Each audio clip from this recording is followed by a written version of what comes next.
మేడ్చల్ జిల్లా Jagadgirigutta police station పరిధిలోని హల్దీరామ్ గోదాంలో అగ్ని ప్రమాదం సంభవించింది. స్థానికులు ఇచ్చిన సమాచారంతో ఫైర్ సిబ్బంది ఘటనా స్థలానికి చేరుకుని మంటలను ఆర్పేశారు.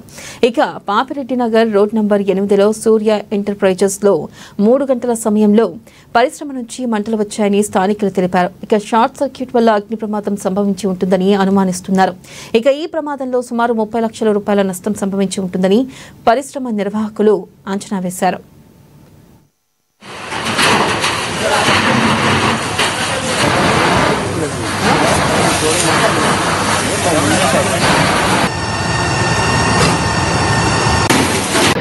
షార్ట్ సర్క్యూట్ 320 జరిగింది.